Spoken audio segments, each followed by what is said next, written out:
Good morning. So, you're the deciding vote.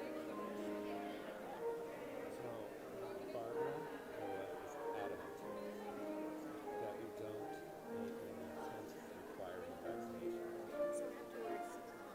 The board voted that we should, starting today.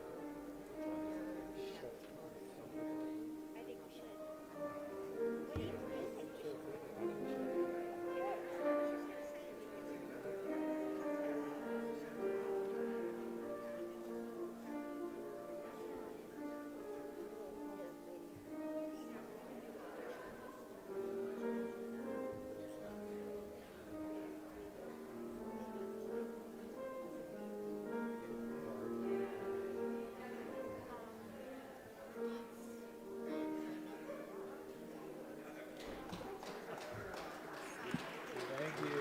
Wonderful, Rick Stanton. Good morning. My name is Rick Kitzman, and I'll be your host for today. Thank you so much for seeing all these wonderful faces. Well, okay, half of them, but, you know, it's better than nothing, right? And welcome to Althea. Do we have any first-timers here? 1, 2, 3. Welcome. Thank you so much for coming here and spending at least a couple hours with us here at Althea. We're handing out a flower here so that we can see you and welcome you. And if you're interested in knowing more about what happens at Althea, please sign up in the back here with your email address. That's the best way. We send out a blast every other day or twice a week on what's happening at Althea, and that's the best way to know. So welcome. Thank you so much for coming here. Hope to see you again. And a couple of announcements before we actually get started. We have a new board member, which I'm finally remembering to an end.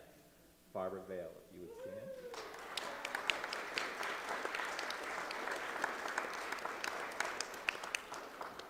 Yes, so we will tax her with, I don't know, a dozen things or so. You know, that's the initiation. But welcome to Barbara.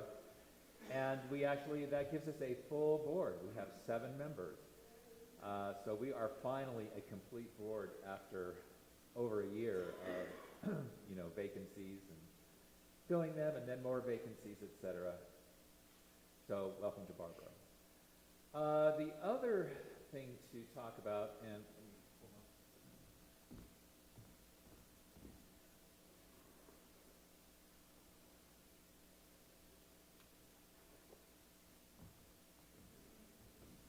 does everybody remember Peaches?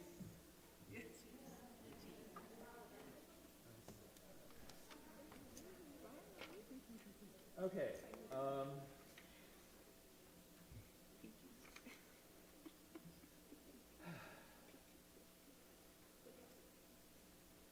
So the board has made a decision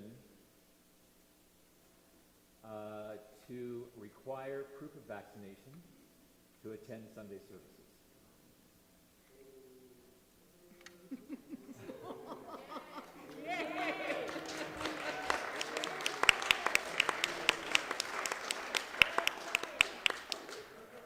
Yay, science.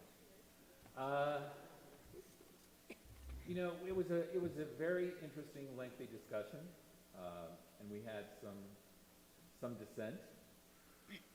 But we just feel that because Colorado is the third in the nation for the worst cases, rising cases, we have on our board Charles Foster, who is a pharmacologist, and through this whole debacle of COVID, he has been our go-to man because he gets daily updates from the CDC, and he's very big into the science. You are required to show proof when you go to Broadway. The comedy show that's here on the weekends, they require proof of vaccination. So this is not a unique, we're not stepping out of line here. I realize that this decision, as we've heard, some people are not going to agree with. Some people will not show up, will not come. But we, as a board, really wanted to emphasize the key word of safety.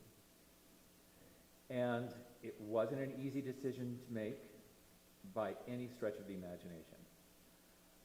But it is absolutely imperative that people who come here feel safe.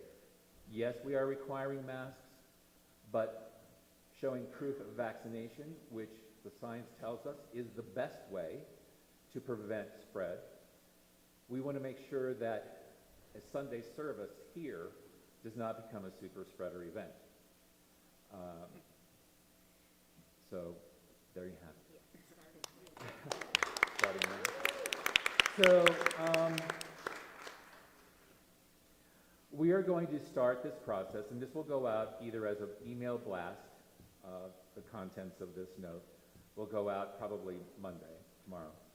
We will begin a soft requirement next Sunday, which is the 21st, and the 28th. And what I mean by a soft requirement is that we want to give people time to get used to this or to have a picture of their vaccination card. So if you show up and you don't have proof of vaccination, then we will let you in, and just, you know, the staff up front will lovingly let you know, okay, this is our requirement, and then we'll do a hard requirement on the first Sunday in December. And, you know, this is an evolving situation. And as the situation changes, which it is bound to do, then we will evolve with it. But right now, this is our decision. You please, please, please go ahead and share with us your cares, concerns, questions. You can just email staff at altheacenter.org. You can contact me, any one of the board members, but we really want to hear your feedback and you know, kind of hear what you think about our decision. I know it's tough times, and these are tough decisions. All right. Yes.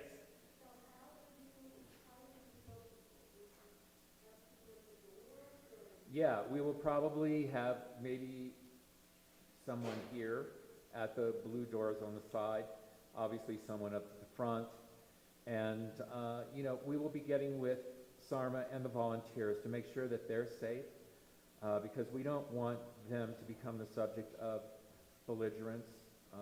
And you know, there's you know, these are uncertain times, but this is a very certain decision, and the science is very certain about it, and I think we need to go with that.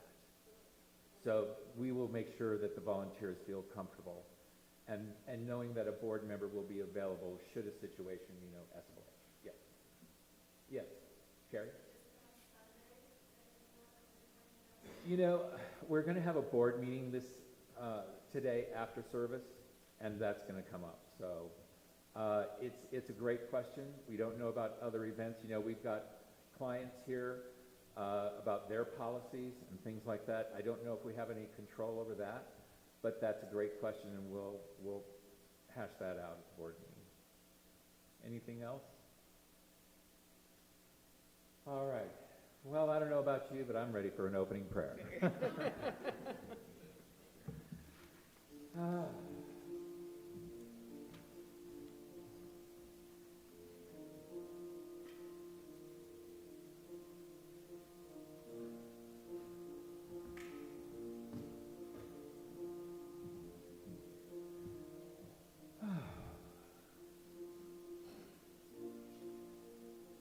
And so as we just breathe and we take stock of our environment here, and we hear the gentleness of the music, maybe we hear our own breathing, maybe some sounds from outside, we know that we are living and breathing, we are alive. And as we breathe deeper and deeper, and as we exhale,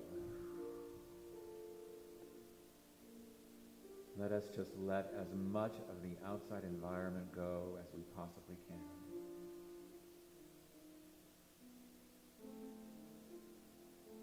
For in this moment of solitude, we are gathered with other human beings. And there is a group energy, a group dynamic. And everyone has arrived here to their own divine purpose. For it is here that we can find solace, that we can find camaraderie,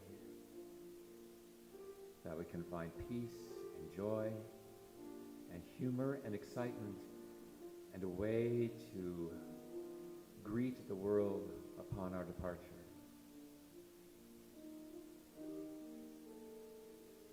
And as we delve into our unique divinity,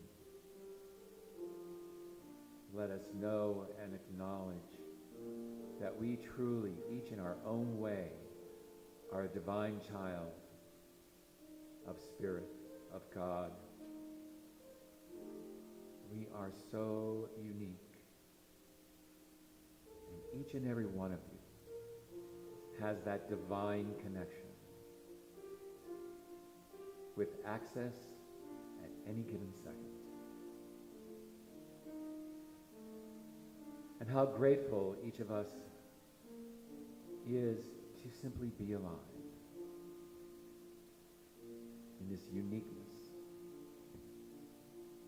And so let us carry that uniqueness out into the world and give back the joy and the succor and the peace that we find here today. For the world is in need of you. The world is in need of you and your presence and your energy. Each of you are here with a divine purpose. And just showing up is showing love to the world. And so let us just release and let go and realize this is not a burden, but this is a joy. This is a joy. And we simply let go and let Spirit pave the way, knowing that we, in our own divine ways, are divinely guided. We are shown the way. And we simply, in our own hearts, give thanks. And there is so much to be thankful for.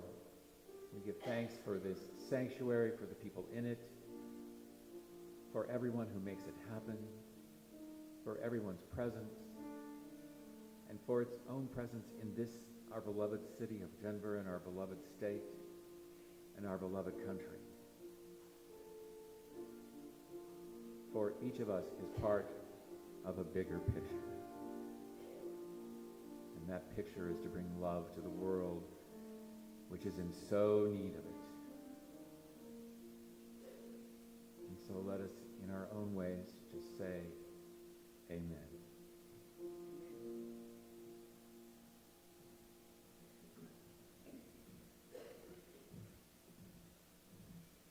Good morning.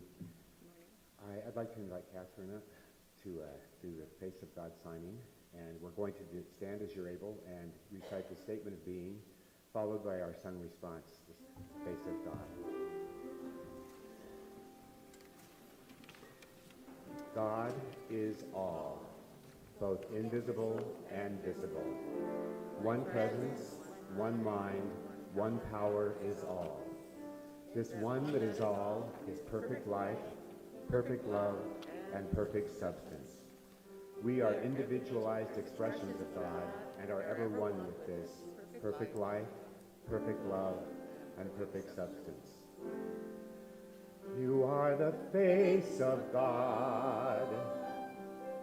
I hold you in my heart. You are a part of me. You are the face of God. You are the face of love. I hold you in my heart. You are my family.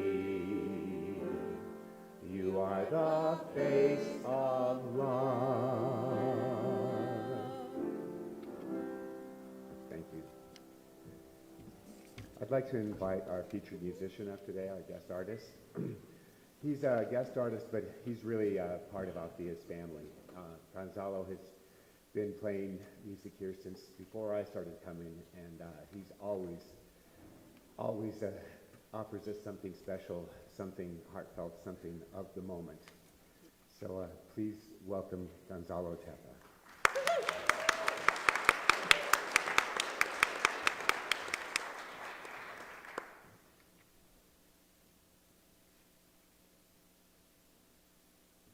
I would like to dedicate this composition that I'm going to create on the stage. To a beautiful human being, my friend, one of my best friends, a wonderful singer from Venezuela, like myself. We passed away yesterday, unfortunately.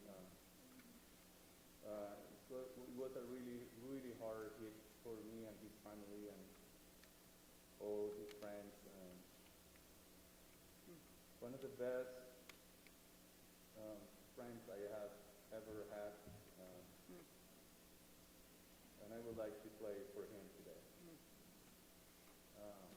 And the reason I'm here today is because I want to celebrate his life through music. And I really want everybody to send a good message for him, all the good energy for him and his family, and his two grandsons, his wife, his son, and two daughters. So this is for you, Jose Alberto Cabrera. Gracias por todo. Thank you so much for everything, for your friendship, and for everything you gave to this world by singing music and by giving your smile and your love to everyone.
Morning, Althea.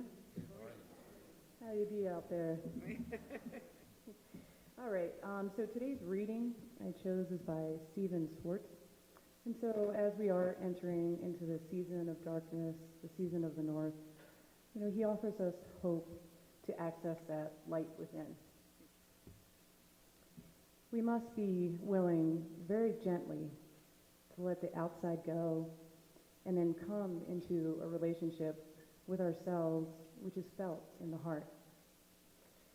To the degree that we can, let's find that beautiful place within us, which has no need to figure out, no need to categorize, to delineate, or to argue. Remember, we came here to find a still point in our lives and to listen together to something within. And we're here to reject nothing. And therefore, we are not here to be right. We are not here to make anyone else wrong. Our journey will allow us to uncover the way in which the Holy Presence has been waiting for us to turn towards it. It has been longing to enter into our hearts, and our hearts have been longing for its grace.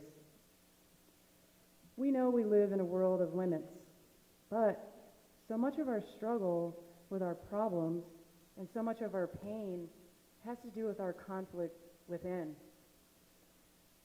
A great and silent wisdom, which each of us shares, whispers to us of a world of light beyond the confines of this world. Beyond all limitation, there is a timeless love.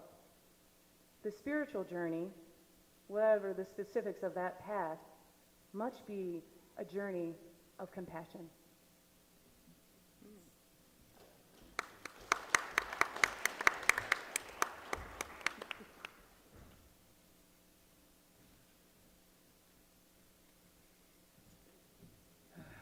So our speaker today is Catherine Newell. And for those of you who are new or who haven't been here for a while or haven't seen an email, we've been in the middle of getting a new spiritual director. And Catherine is our designated spiritual director elect or pro tem, I don't know what you call it, but this is another opportunity, our third opportunity, at least service-wise, to get to know her.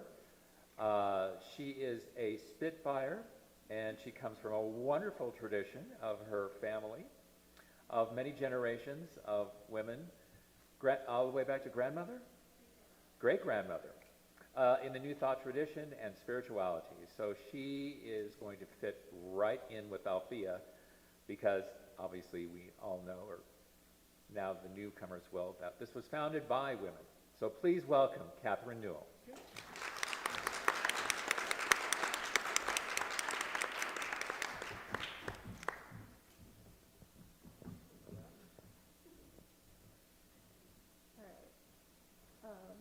Can you hear me? No. You will in a second, I'm sure. Now, can you hear me? Yeah, okay. There's a lot going on before the service. I did not get a mic check. And Jason is amazing. As Rick said, I am your spiritual director-elect. And congrats to me, this is my last audition, really. Woo! It's been a really fun couple of months. But I'm also just amped to settle in and to create structures for success around here and to create services of absolute magic and transformation.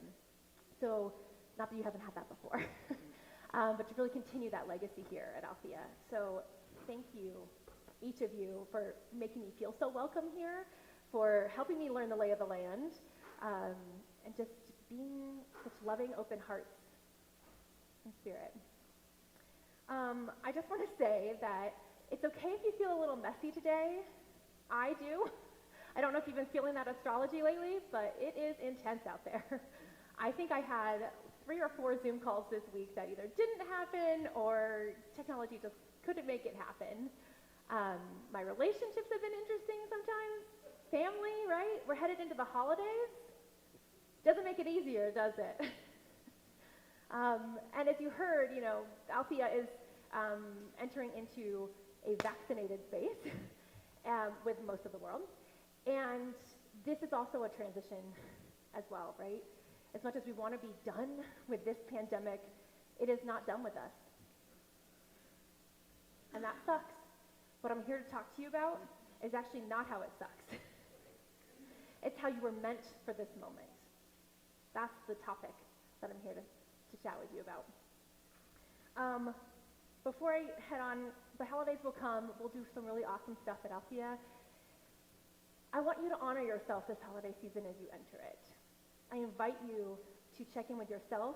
A lot of people say, oh yeah, your friends and your family, the people that you have surrounded yourself with, the communities that you're used to, that always has to be the way things are done. And your health, your safety, your mental health and spiritual alignment comes before all of that. Just want to give you permission if you're on the fence about any of that. It's been coming up for lots of folks that I've been conversing with. So eclipse season is also next week. So before I really dive into the topic, I wanted to just give you a little loving heads up that eclipse season happens every year, different moons, different happen, like lunar, solar. I can go into more details later. But in general, what happens is there's 2 eclipses about 3 weeks apart. And that is in a time of upheaval and of change.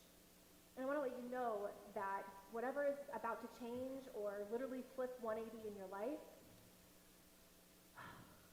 just breathe that in and let it go. Whatever is meant to leave in the next month or so is meant to go. Just like this pandemic has taught us, we are okay in this moment.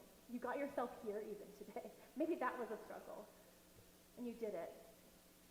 We have dealt with so much in the past 2 years.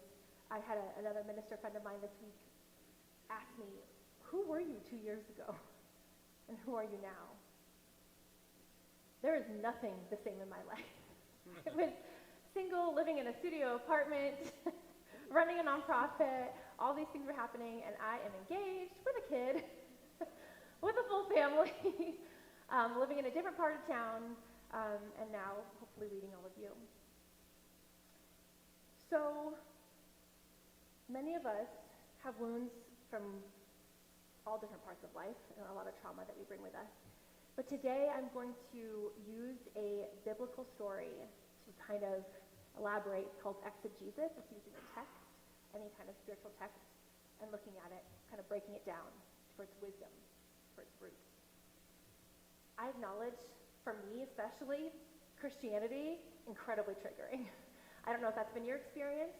I love a lot of Christians, love a lot of Catholics, and also some of their theology can be incredibly violent.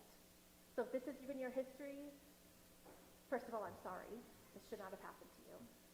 And secondly, I invite you to just lovingly breathe space into this moment so you can hear the messages that even though the story comes from the Hebrew Bible, it's not here to attack or judge you. It's here as an invitation. Just breathe that in for a second. Okay. So I call this Bible Study Remix. You can do this for any book, but the Bible needs a remix. So I don't usually talk about the Bible like other folks. I'm just going to tell you a brief story and shake out the truth, and the rest lands where it may. So I'm going to tell you the story about the book of Esther. If you are not familiar, she is often called Queen Esther, one of the very, very, very few parts of the Bible that has a woman's voice, and let alone a whole book devoted to a woman. So it's pretty badass already. It's true, right? You're already like, Esther, God, I don't think I hear women's names ever in that text. The story is usually used during Purim, which is a springtime holiday for the Jewish tradition. So we will not dive into that part of it, but there's a lot to be gleaned from in this story. So here's the deal. Try to find Esther in your own life in this moment of struggle, of interestingness. The Jews were being persecuted by the king of the Persian Empire. Also, this is an Old Testament or Hebrew Bible book, so it's just a lot of like war and death. Like, accept that and we move on and we focus, right? Okay. So the king was ridiculous and rude, as they all are, right? And going around killing a bunch of Jewish people. Pretty harsh. He falls in love with a woman named Esther, a Jewish orphan. He does not know she is Jewish, though, and just loves her beauty. And when I was telling Otis this story, my son Otis, I was like, this is back in the day where some guy just walked up to him and was like, yep, this'll do. And it didn't matter if you said yes or no. That was that. So there are times in our life, maybe now, where someone just comes up and this is what's happening. Shake it out, deal with it. And that's where we meet Esther. She was raised by this guy Mordecai, who, it's like a rough translation, is like uncle, cousin, something. And even though she was queen, she really didn't know her power. And the rule was that you couldn't really talk to the king or voice any opinion, or you'd be put to death. So he's killing all of her people. She is not being honest about who she is and where she comes from. And then her uncle, cousin Mordecai, says, hey, Esther, can you leverage your privilege and do something? This is crazy. We're dying. Like, your family is dying. So I'm just going to read you a couple pieces of this. This is from chapter 4 in the NRSV. It's a little Bible tip. There's a lot of translations. There's only one actual one in English, and it is the New Revised Standard Version. I learned this in seminary. So make sure you are reading accurately in the Bible if you are engaging with the text. So chapter 4, verse 13. Mordecai told them to reply to Esther, do not think that in the king's palace you will escape any more than all the other Jews. For if you keep silence at such a time as this, relief and deliverance will rise for the Jews from another quarter. But you and your father's family will perish. Who knows? Perhaps you have come to royal dignity for such a time as this. Then Esther said in reply to Mordecai, go, gather all the Jews to be found in Susa, and hold a fast on my behalf, and neither eat nor drink for 3 days, night or day. I and my maids will also fast as you do. After that, I will go to the king, though it is against the law, and if I perish, I perish. Mordecai then went away and did everything as Esther ordered him. How does the story end? Because this is just a little synopsis. The king actually heard Esther.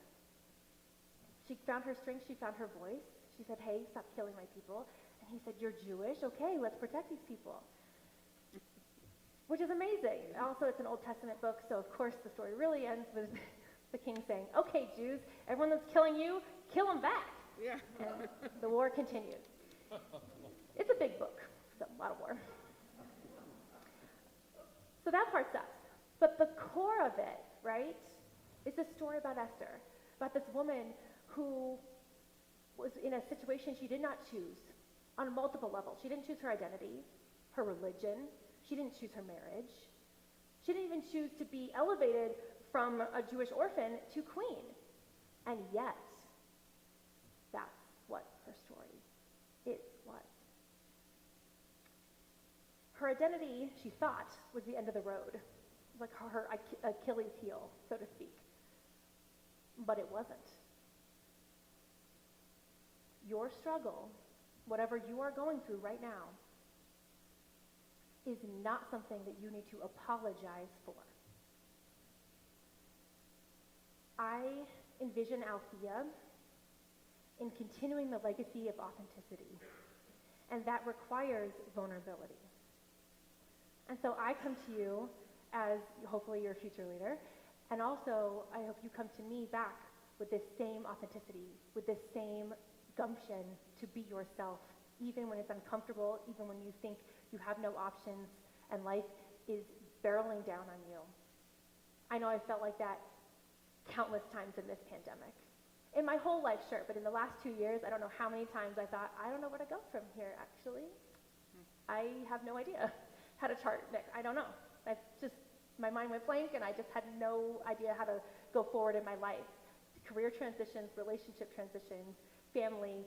I can't tell you how many times I moved in the last 2 years as well. It's been a lot. But the point is to trust the universe, no matter what. A minister I interned for years ago, some of you might know her, Reverend Cynthia James, badass in her own right, Queen Esther of our time. Let's be real about this. She taught me, she has this awesome quote, that you were born with everything that you need to be great. You too, you were born with it. That's right, amen. You're born with everything you need to be great. There's not a toolkit somewhere else that you forgot to pick up. Every choice that you've made in your life up until this moment has led you here today. Not on accident, on purpose. And take stock of that and realize, okay, I've actually survived it so far. Gonna probably survive it tomorrow too. A lot of people in my coaching practice ask me about empowerment. They want to feel empowered. And a lot of people say empowerment is an inside job. False. It's not true. Empowerment is an inside-outside job. It is in the, I have a tattoo here. It says trust, but actually it's a infinity symbol. And I got it for many reasons, but one of the reasons is this flow of life, this up, this down, up and down, and it never stops. And every time I think it's good up, it goes down. And the down, I think I can't take anymore, and life goes up. And it's that journey and it's that flow. And empowerment is not this thing that you just like click on or a book you read. Like, yep, I'm empowered. Someone else empowered themselves, I can do it. No. This is how you empower yourself. Alignment. Believing who you are. Having integrity. That when you say something, you do it. You teach yourself over time. Over and over again, you kind of build up that structure inside yourself. You build up your spine to stand taller, to speak louder. Every single time you teach yourself, okay, I'm not going to stop here. I'm going to go a little bit farther. We do this in the gym, right? So why can't we do it in our lives, in our relationships, in our careers? It exists in all these levels and layers. There is always, always, always a choice. That's what Esther teaches us, right? Down on her luck in a lot of ways, elevated and still feeling caged. How many of us experience that, right? You finally get your dream job. You finally get the salary you finally get the house you wanted. You finally get this awesome car. You finally get the soulmate, whatever. Oh, it turns out you're still you. Crap. It's annoying sometimes, right? I'm still human. You guys, I'm with you on that. I struggle myself, right? That's why I do this job, because I have the most to learn about my humanity and my divinity. I think we teach what we need to learn the most, right? So that's why I'm up here, not because I know more than you, because I'm in it all the time. So Esther didn't choose her husband or the religion, right? But she had other choices. You always have your voice. Even when you feel like you have no privilege or your identity does not lend yourself to accessing certain parts of our society. That may be true for you. There's always a way to channel God and to speak the truth so loud that people have to hear you. Esther was covering up who she really was. And I don't want any of you to do that. It's important to boil down to really what our values are. People think that their value is something, but when time comes, it's not true. Like Esther was Jewish. She was raised Jewish. She was an orphan, but she was part of a community. But all of a sudden, she's married to a guy who's murdering all of her friends and family. And her first response was, you know what? I don't want to die. So, sorry everyone out there, but like, I can't do this right now. There are steps in our lives that we think we have a value, and we don't. And those are the moments to click on too. A lot of people tell me all the time, do a lot of conflict management and resolution here at Althea already. It's been awesome. And out in the world, And you know what I hear over and over again? I call it a cop-out. But really what it is, it's not me. I'm not that person. Just because you're experiencing me that way, I'm not that person. You are. It's okay. When dealing with like racism, in an anti-racist paradigm, right? People say, I'm not racist. It's okay, yeah. I'm racist. Yeah, we have it in us, right? It's okay to acknowledge the truth. It's not going to kill you. Esther was like, I'm Jewish, and I got to tell you, this is hurting me and everyone I know, and ending lives and destroying families. It was very uncomfortable, but she had it in her. She could not deny her identity and her essence and why she was on the planet. Impact is not intent. So this intent part, right? This is not who I am. Well, it is, actually. The impact is you showed up this way. So honor the truth of that. Honor the truth of this moment. Do you think anyone was like, yep, I want to be inside, away from all my family and friends for months, and then I want to kind of get outside and then go back inside. I want to wear a bunch of masks everywhere I go. I want to take a bunch of vaccines. I want to stop all my social plans. No. We would have never signed up for this journey willingly. We would have been like, count me out. I'm just going to pop over here. No. But we're here, right? Together. Look around. Are you in this room alone? Are you in this life alone? You're never alone. And you certainly have spirit, even when all these people aren't here too. What do your actions really say about you?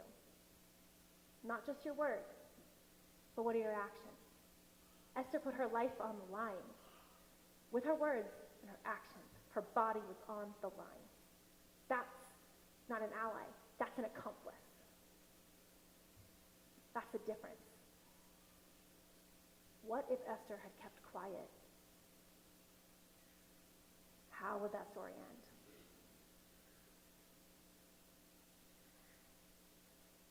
My question to you is, what if you keep quiet?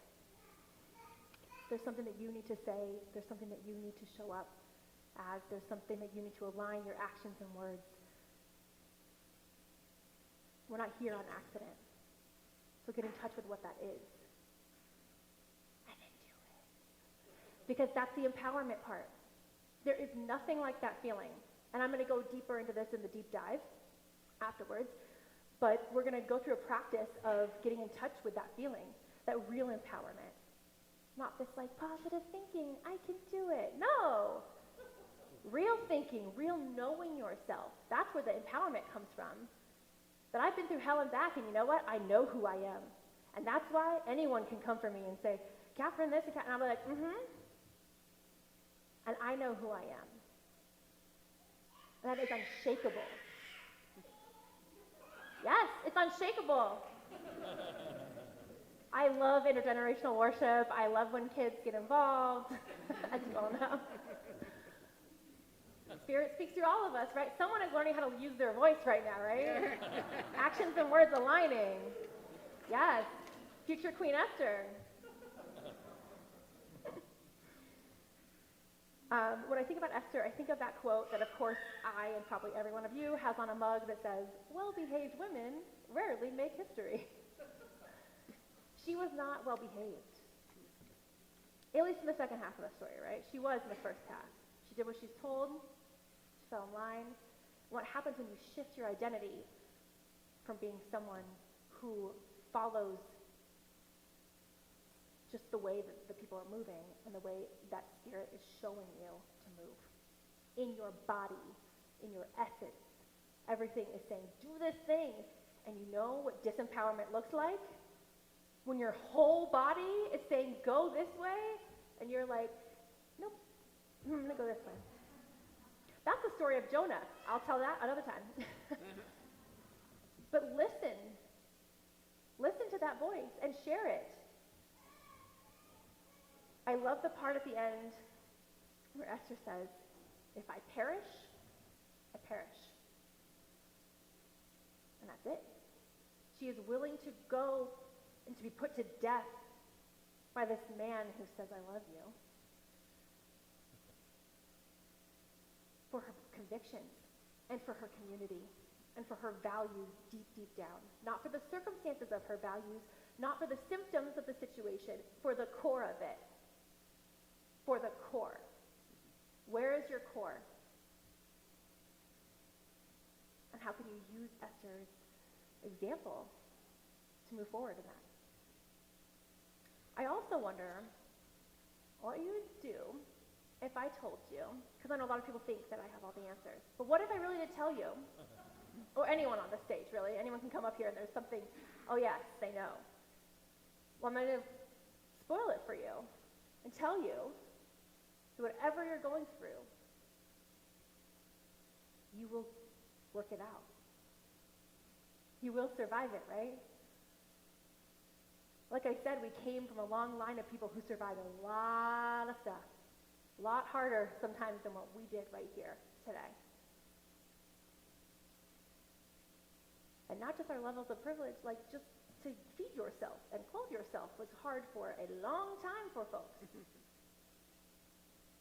I was explaining that to Otis the other day, the intergenerational trauma, and that how not very long ago people were like, oh, should we listen to children? Should we work on our trauma? Should we question our thoughts and co-create something different than just co-creating what we've always done? It's that time to shift. Right here. So my favorite part of the whole thing is, for such a time as this, right? That's what he says. What if you were meant for this moment? For such a time as this. This pandemic wasn't an accident. You're not in it on an accident. The fact that you're living through it in Denver, Colorado, and showing up at Althea, not an accident, right?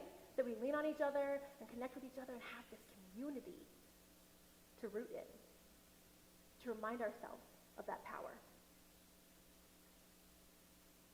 I have spent a lot of time in my life wasting my energy, wishing I was anywhere but where I was. Anyone guilty of that? Just a few, yeah? It's so frustrating, right? We think, oh gosh, this can't be my life. This can't be my circumstance. I cannot do this thing. I just cannot. I just refuse. No.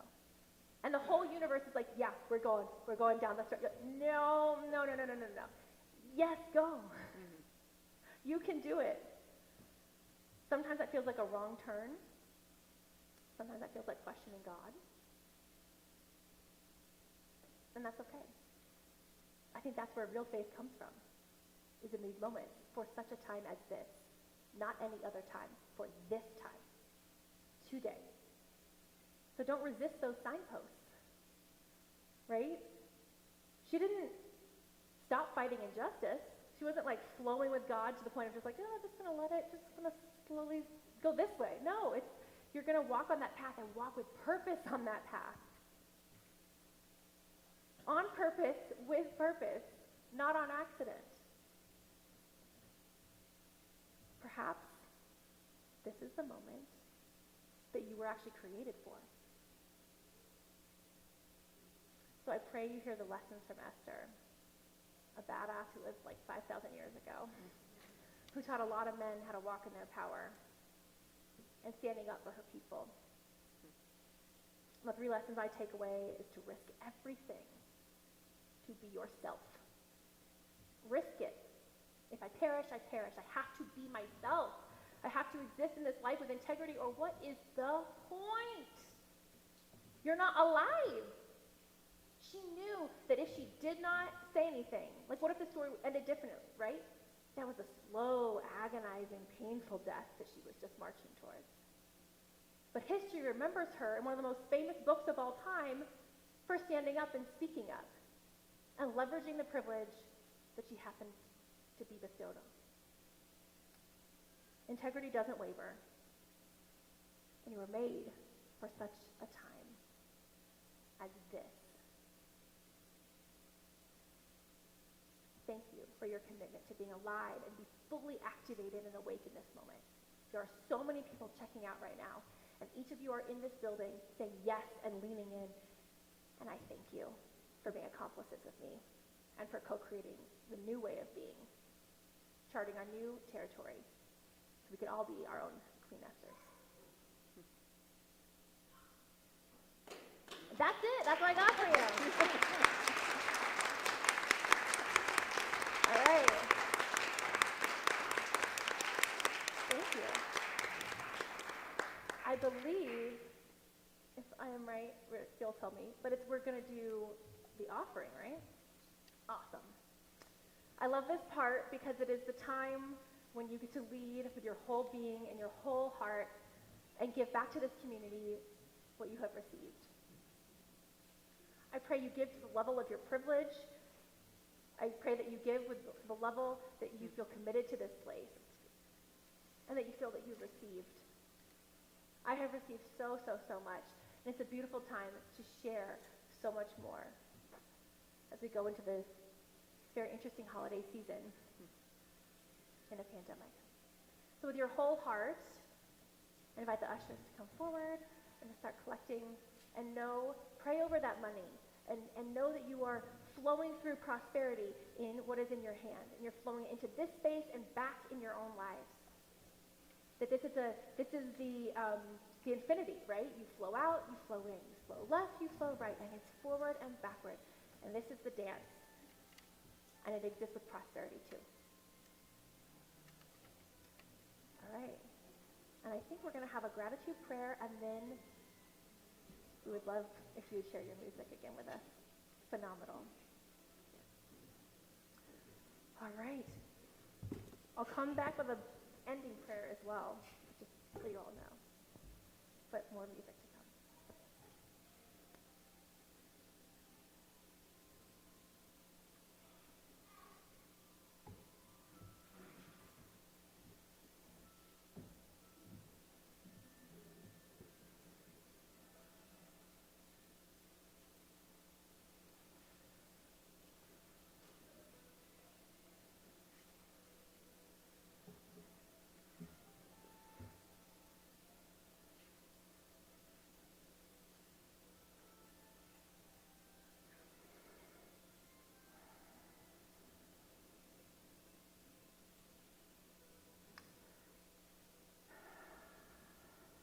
Thank you.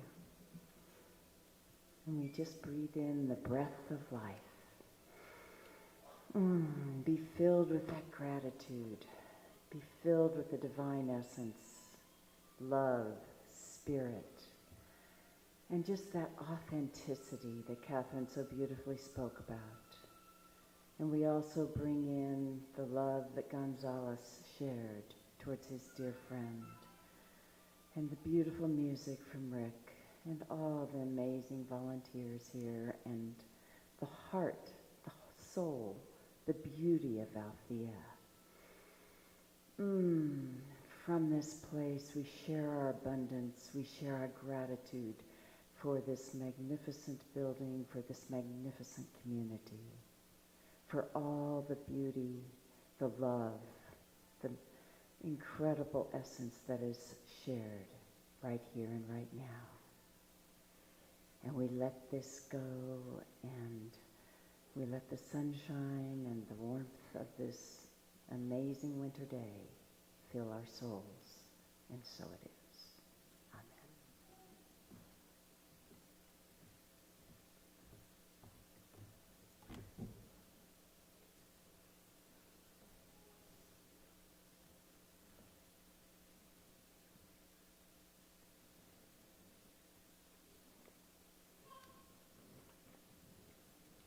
All right, I want to share something with all of you. In my country, Venezuela, it's funny because we start celebrating holidays since September. It's like crazy. It's like, oh, it's almost holidays. So they start, listening to music for holidays and dancing and parties, and it's like a long, long, long holiday. And I feel like playing this today. Like, I'm going to share my culture with you, like the way we celebrate in advance. I know it's not December yet, but I feel like at home we talk about holidays and getting ready, and it's fun. So I feel like playing this today. So, and I want to play it with all of you.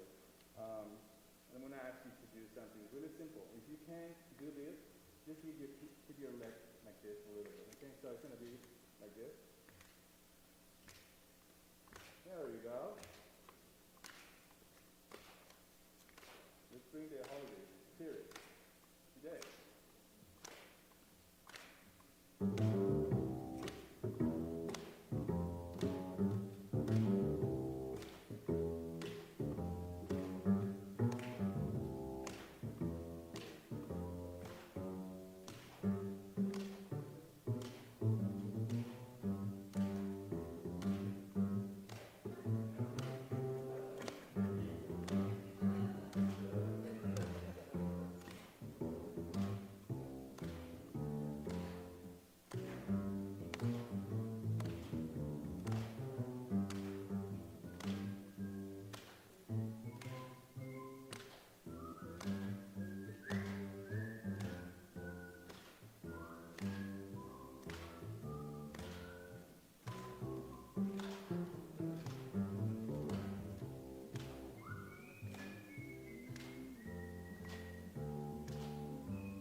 Well, that's getting me into the holiday sentiment. Well, and I don't know about anybody else, but I've really enjoyed hearing the sounds of a child. That was just wonderful.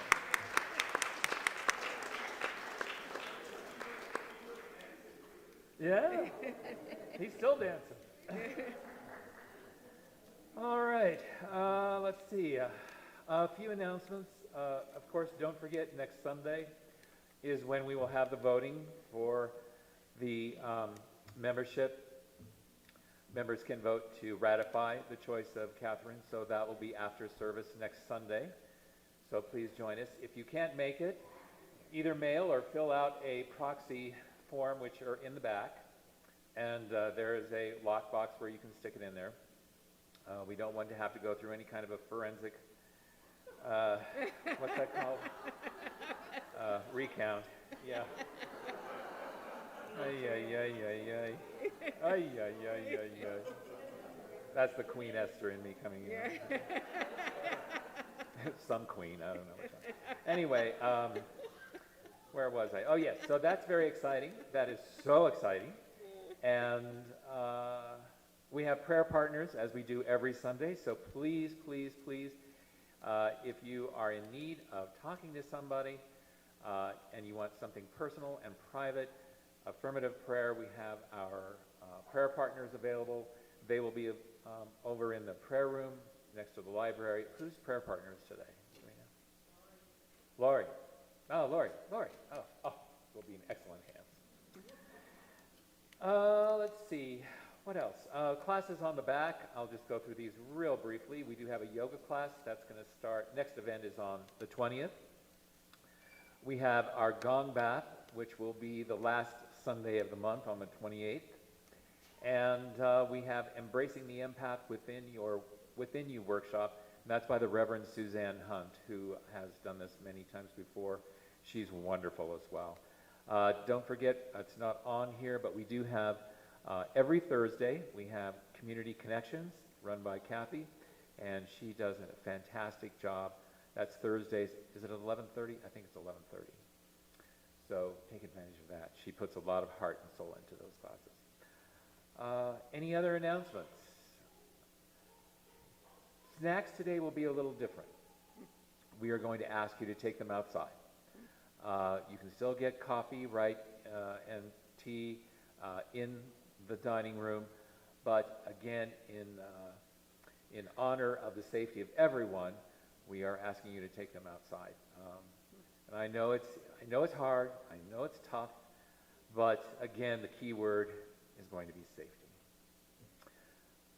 And I think with that, deep dive. Yes, Catherine will be doing the deep dive, following a little sneaky snack and camaraderie.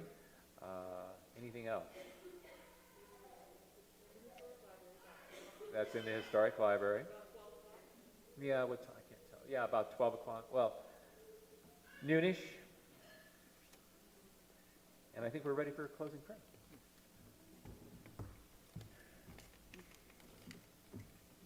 All right, yes, there will be the deep dive. What time is it? Exactly at noon in the library. So it's that way, if you haven't been before. So we do this awesome thing here at Althea, a deep dive. It's completely free. Come, enjoy. Check out your neighbors, your friends. And literally take a deeper dive into the topic today. So we'll be doing some fun stuff as usual. And like Rick said, yes, there'll be no more like eating, drinking, really being indoors anywhere in Althea without a mask. And that's super, super important, especially right now when the cases are so very, very high.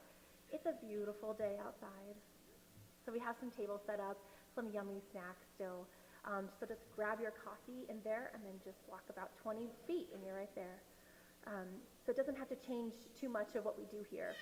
I looked up the definition of communion because I was like, this is what we do, and I wanted to know really what is communing with another. And the definition is literally the sharing or exchanging of intimate thoughts and feelings, especially when the exchange is on a mental or spiritual level. So that's what we're doing. So just because it's outside and a little safer doesn't mean it's stopping our community at all. I actually think it's better to see your whole face. And on that note, I invite you to take a moment, take a quick deep dive in your soul. And as we root in gratitude for this space, for this time, this anointed moment, we know why we were created. We know what for. And we ask that all barriers to understanding that release and relinquish and allow us to see very clearly and step in with action, with intention and integrity into who we really are and what our destiny is on the planet at this time, a time as such as this. May we go forth from this place with grace, with abundance, with prosperity, with safety, alignment, and a deep, deep peace for the coming week. With gratitude and awareness, I release this word into the law and know that it is done, taken care of. There's nothing that we specifically need to do. We just walk forward with this knowing. And so it is. Amen. And I'll be, yes, the party is just beginning. So I will be in the back with EJ if you want to chat, and I'll see you at 12 for the deep dive. And Daryl's going to lead us in one of my favorite songs for the community song.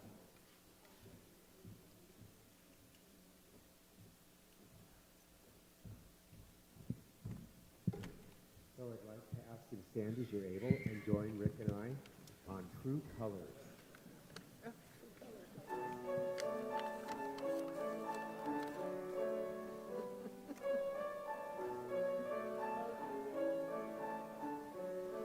You with the sad eyes, don't be discouraged, oh I realize it's hard to take courage in a world full of people. You can lose sight of it all, and the darkness inside it makes you feel so small. But I see your true colors shining through. I see your true colors, and that's why I love you. So don't be afraid to let them show your true colors. Your true colors are beautiful like a rainbow.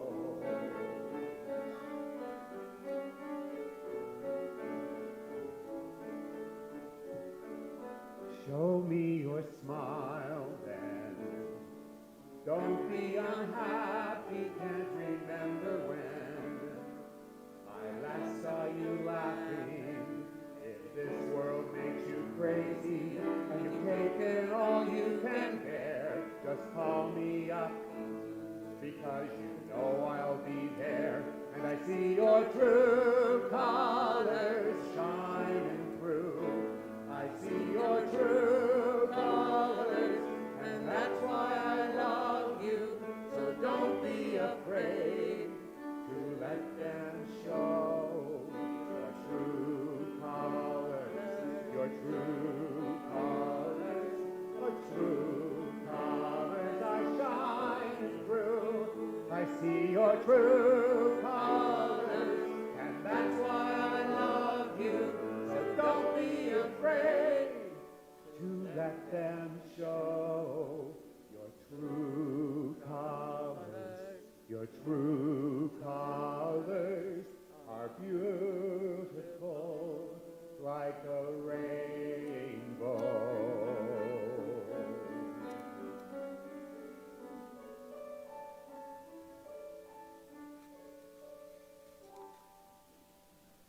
Thank you so much. Thank you.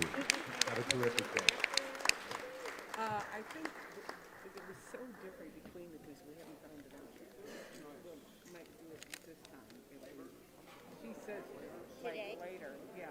We might, if it's overwhelming with this guy. I don't know. I was thinking. The other one.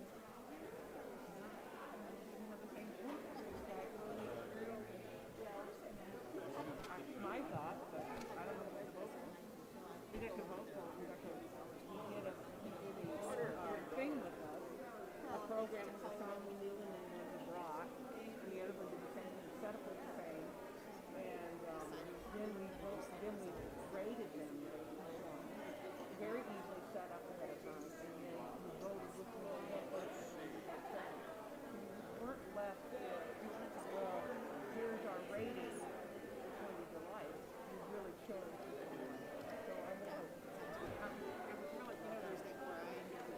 Costa. Are you going third? Are you going third? Yeah. And Melody and Marilyn. Oh, the whole shebang.